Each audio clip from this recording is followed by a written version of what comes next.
Assalamualaikum warahmatullahi wabarakatuh. Selamat pagi, salam sejahtera semua. Pada kesempatan ini saya akan melanjutkan materi kuliah kreativitas dan inovasi bisnis, yaitu materi minggu ke-13. Judulnya inovasi hijau atau green innovation. Nah, jadi inovasi hijau ini adalah ya, suatu upaya untuk mendukung penurunan emisi gas rumah kaca, ya, suatu usaha untuk mendukung penurunan emisi gas rumah kaca. Sebuah strategi baru untuk pengembangan usaha dengan menggunakan sistem, praktek ataupun proses produksi yang mengurangi dampak deteriorasi lingkungan atau kerusakan lingkungan. Inovasi hijau adalah bagian dari proses inovasi, tetapi yang membedakan adalah pada inovasi hijau, pertimbangan utama dalam menghasilkan ide-ide baru yaitu dampaknya terhadap lingkungan. Nah, itu ya.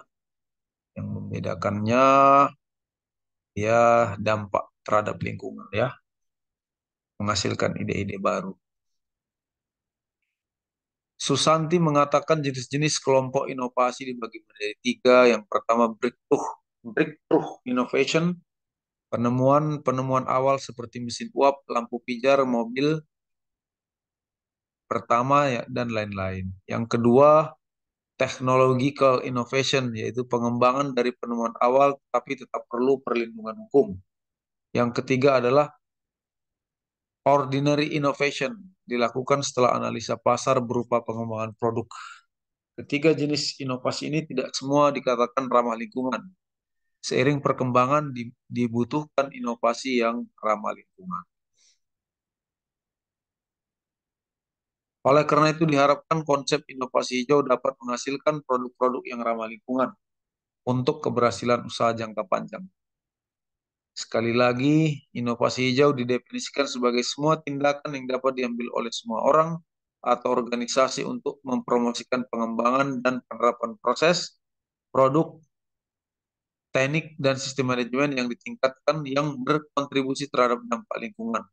Nah, itu ya, inovasi hijau.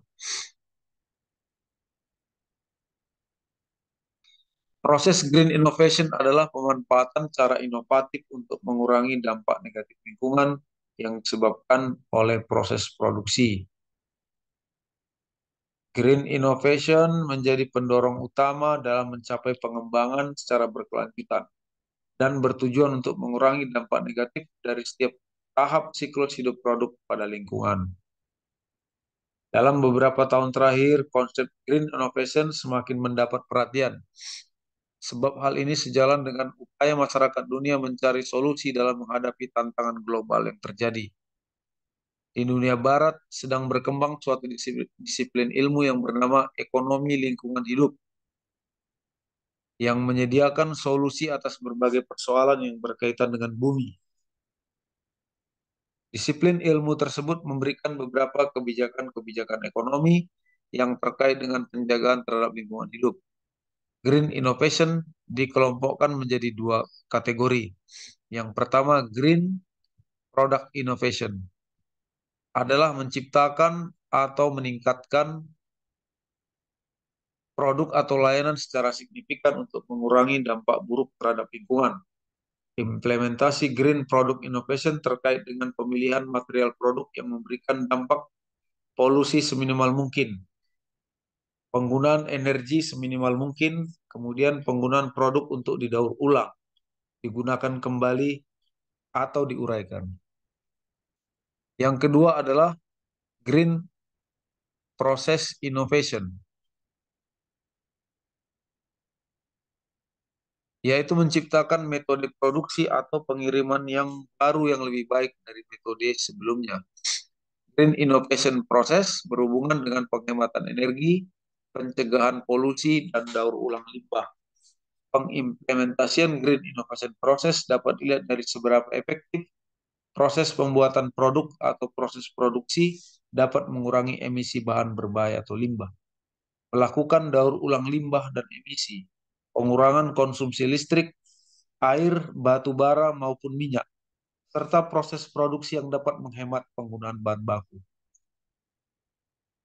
Penghematan penggunaan bahan baku dan efisiensi produksi dalam green innovation akan berdampak pada kinerja perusahaan yang lebih baik. Green innovation dapat dijadikan sebagai pendekatan lingkungan yang tepat untuk meningkatkan efisiensi lingkungan, perlindungan lingkungan, serta pengelolaan limbah. Green innovation tidak hanya meningkatkan proses, produk, dan organisasi dengan meningkatkan kemampuan teknologi, namun juga dapat mencegah polusi dan menghemat energi. Green innovation merupakan mekanisme yang dapat meminimalkan polusi industri serta mengurangi dampak lingkungan yang dapat merugikan perusahaan. Dari berbagai definisi tersebut, dapat disimpulkan bahwa green innovation merupakan peningkatan secara signifikan atau penciptaan produk, layanan maupun sistem baru yang dapat mengurangi dampak negatif terhadap lingkungan sekitar, seperti pemborosan sumber daya dan dampak polusi yang dapat merusak alam, sehingga dapat memicu terjadinya bencana alam. Pada dasarnya green innovation dibagi menjadi dua. Nah, ini tadi udah ya.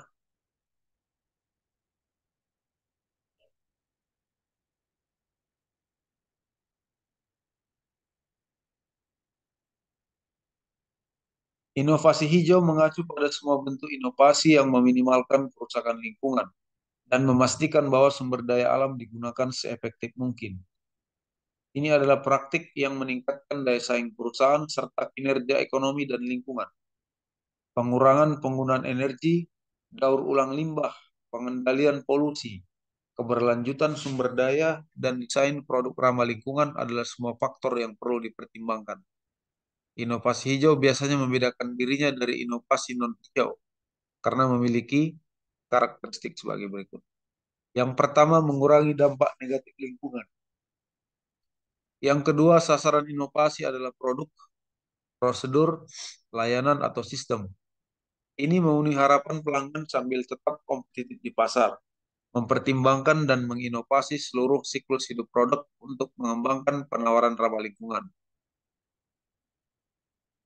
Kelebihan inovasi hijau, green innovation tidak hanya meningkatkan proses, produk, dan organisasi dengan meningkatkan kemampuan teknologi, namun juga dapat mencegah polusi dan menghemat energi. Green innovation merupakan sebuah strategi yang memperhatikan dampak yang akan timbul pada lingkungan, serta dapat meningkatkan kinerja ekonomi melalui efisiensi dalam menggunakan bahan baku dan energi, menciptakan pangsa pasar baru, serta memiliki produk unggulan dalam keunggulan bersaing.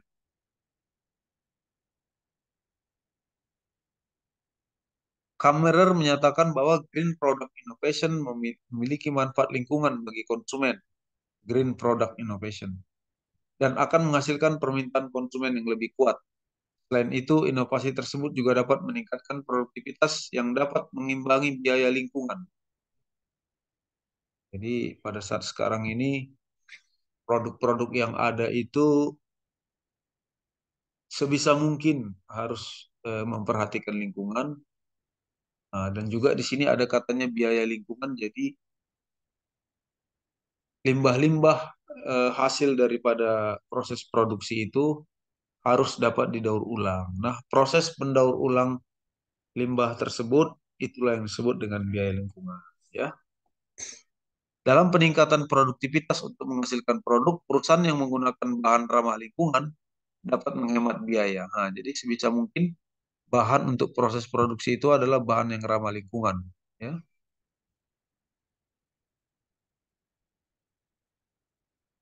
Mengapa inovasi hijau penting?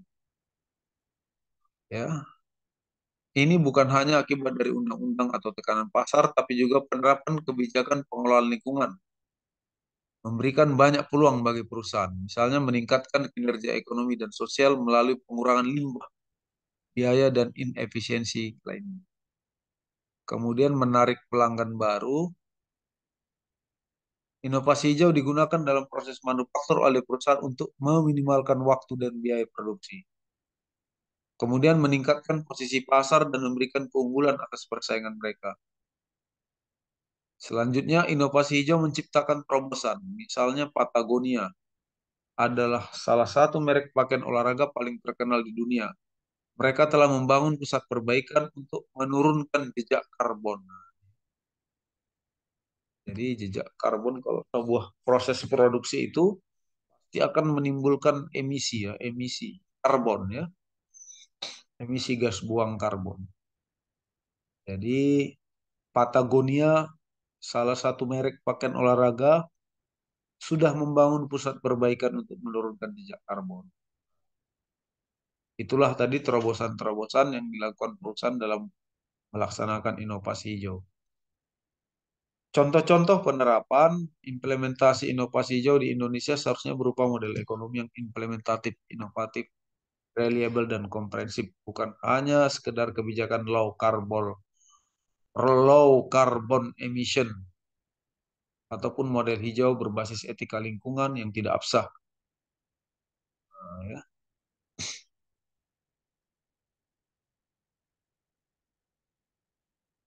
Contoh inovasi hijau adalah sebagai berikut. Desalinasi, desalinasi matahari. 70% dari planet kita ditutupi oleh air. Sayangnya kita hanya dapat menggunakan sebagian kecil saja. Ini karena sebagian besar air adalah air asin yang tidak dapat kita minum atau kita gunakan untuk proses industri seperti pertanian.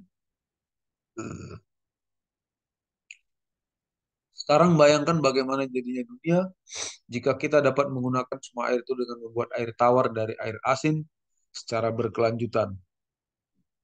Bayangkan saja berapa banyak masalah dunia akan dipecahkan oleh hal ini. Desalinasi surya bertujuan untuk melakukan itu. Dengan menggunakan energi matahari untuk desalinasi air asin, desalinasi surya sudah dan dapat menjadi solusi berskala besar untuk mengatasi kekurangan air, pengangguran, dan kelaparan. Perusahaan seperti pembuat air elemental sudah menjalankan proyek desalinasi surya di seluruh dunia untuk memasok air yang terjangkau, aman, andal, dan bebas fosil bagi orang-orang yang paling membutuhkannya.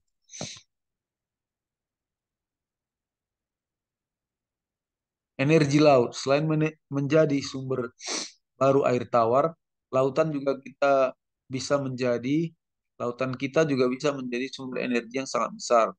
Faktanya lautan kita adalah sumber energi terbarukan terbesar yang belum dimanfaatkan di dunia. Perusahaan seperti Ocean Energy telah menginvestasikan banyak modal untuk pengembangan teknologi yang dapat memanfaatkan kekuatan lautan kita. Teknologi ini mencakup turbin dan aplikasi lain yang diterengarai hanya oleh gelombang, pasang surut, gradien salinitas, dan energi panas laut. Hal ini membuat mereka sangat berkelanjutan. Pada tahun 2050, energi laut dapat menyediakan 10% kebutuhan listrik dunia dan lebih dari 500.000 pekerjaan, dan siap menjadi industri baru di seluruh dunia. Hal yang sama berlaku untuk konsumsi air kita, juga berlaku untuk konsumsi energi. Sambil membuat produksi energi, kita juga tidak boleh lupa tentang penghematan. Ya, salinasi. Bangunan hijau, lebih dari 70% populasi manusia akan tinggal di kota pada tahun 2050. Secara keseluruhan ini berarti lebih banyak orang akan tinggal di tempat yang sama, dengan lebih sedikit ruang untuk pohon dan tanaman lainnya. Selain itu juga berarti masalah perkotaan seperti polusi dan kabut asap akan semakin nyata. Bangun hijau bertujuan untuk memecahkan masalah ini dengan tepat. Saat ini Anda dapat menemukan beberapa bangunan hijau di banyak kota. Beberapa di antaranya adalah kota terhijau dunia. Dengan teknologi baru yang terus dikembangkan untuk melengkapi praktek saat ini dalam menciptakan struktur yang lebih hijau. Manfaat bangunan hijau dapat berkisar dari lingkungan hingga ekonomi hingga sosial. Dengan menerapkan praktik yang lebih ramah lingkungan, kita dapat memperoleh keuntungan maksimal dari kinerja lingkungan dan ekonomi. Metode konstruksi hijau ketika diintegrasikan dengan desain dan konstruksi ramah lingkungan memberikan manfaat paling signifikan.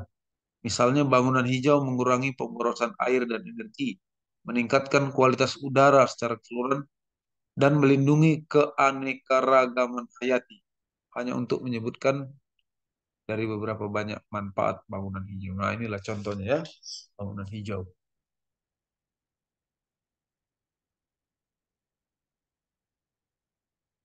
Kemudian kendaraan hijau, transportasi merupakan salah satu aktivitas manusia yang paling mencemari lingkungan. Sebagian besar mobil masih membutuhkan bahan bakar fosil untuk digerakkan dan dengan demikian melepaskan banyak CO2 ke atmosfer. Tentunya hal ini mudah-mudahan akan berubah dengan adanya pergeseran menuju kendaraan hijau. Kendaraan ramah lingkungan adalah mobil, van, atau truk yang tidak menggunakan bahan bakar konvensional atau bahan bakar fosil seperti solar atau bensin, tetapi ditengarai oleh sumber alternatif seperti listrik, hidrogen, atau bahan bakar sintetik. Sudah banyak perusahaan yang telah membuktikan bahwa teknologi otomotif baru ini dapat mengurangi emisi karbon sekaligus layak secara ekonomi.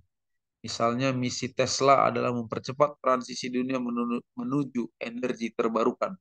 Tesla didirikan pada tahun 2003 oleh sekelompok insinyur yang ingin membuktikan bahwa orang tidak perlu berkompromi untuk mengemudikan kendaraan listrik, bahwa kendaraan listrik dapat lebih baik, lebih cepat, dan lebih menyenangkan untuk dikendarai daripada mobil berbahan bakar bensin.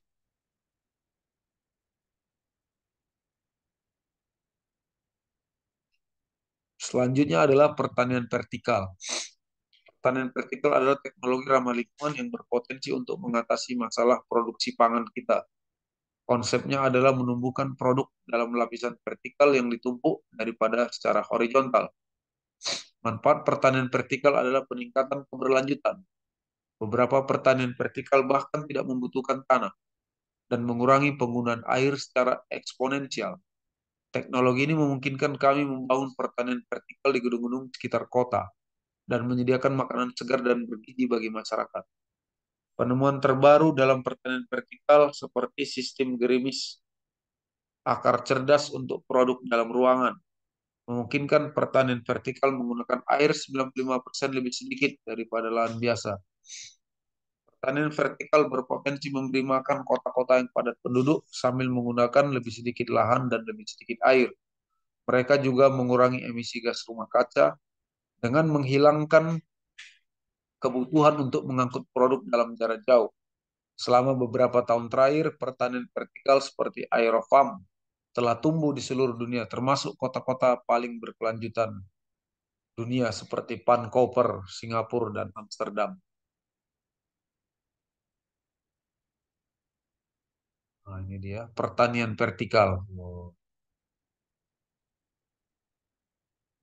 Kemudian selanjutnya penghijauan gurun. Gurun menempati sebagian besar ruang bumi. Pada saat perubahan iklim dan meningkatnya cuaca ekstrem, penggurunan berlanjut dengan sangat cepat.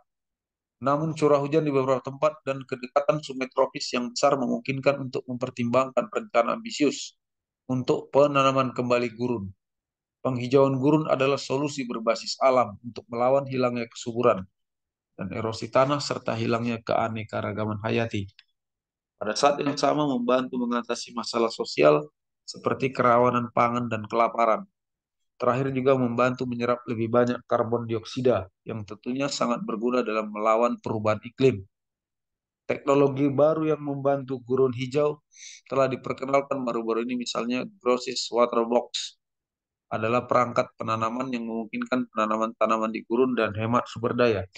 Ini terdiri dari ember cerdas yang terbuat dari kertas daur ulang yang dapat berkecambah benih, menetaskan anakan dan tanaman air. Ini membutuhkan air 90% lebih sedikit daripada metode penanaman tradisional dan dapat digunakan di beberapa iklim paling ekstrim di bumi. Cross Water Box.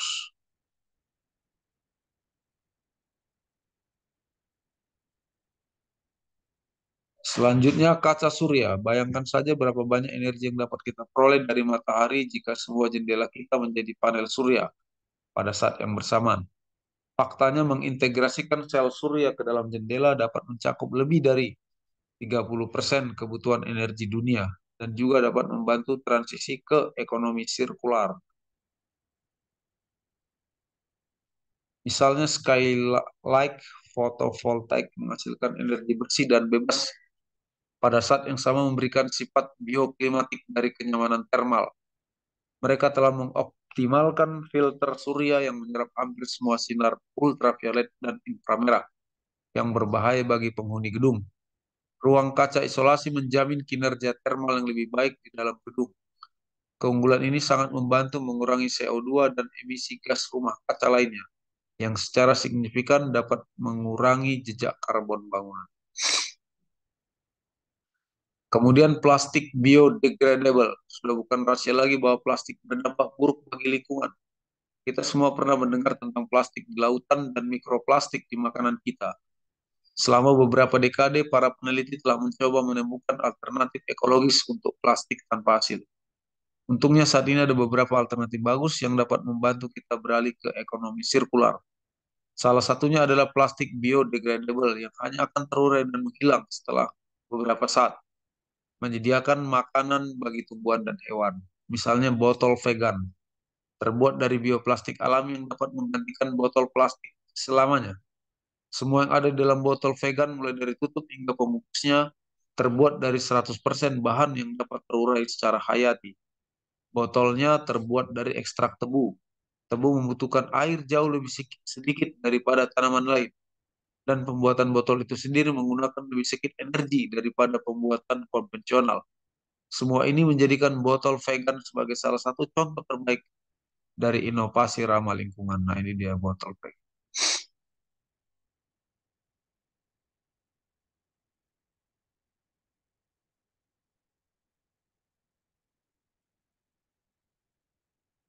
Minyak sawit sintetis, ada kebenaran buruk dari produk kecantikan yang kita tampilkan di wajah kita dan kebenaran buruk dari makanan yang kita makan. Lebih dari setengahnya dibuat dengan minyak kelapa sawit yang bertanggung jawab atas penggundulan hutan yang cepat di beberapa hutan dengan keanekaragaman hayati terbesar dunia, menghancurkan habitat spesies yang sudah terancam punah.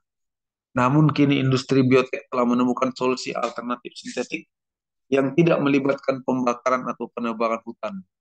Ini dapat menggantikan minyak sawit alami dalam segala hal, mulai dari sampo, sabun, deterjen, dan lipstik, hingga produk makanan seperti roti kemasan, biskuit, margarin, es krim, dan coklat. Saat ini ada beberapa perusahaan rintisan seperti C16 Bioscience yang menggunakan proses inovatif yang ditemukan di alam untuk membuat alternatif berkelanjutan dari minyak sawit. Minyak sawit sintetis. Kemudian Eco ATM, daur ulang elektronik. Produk elektronik yang dibuang menghasilkan limbah dalam jumlah besar. Dan upaya daur ulang ditingkatkan untuk mendorong orang agar tidak membuang gadget lama mereka. Salah satu prakarsanya adalah Eco ATM, mesin yang memberi Anda uang sebagai ganti perangkat Anda yang dibuang. Yang harus Anda lakukan adalah membawa perangkat Anda ke kios Eco ATM untuk dievaluasi dan dinilai.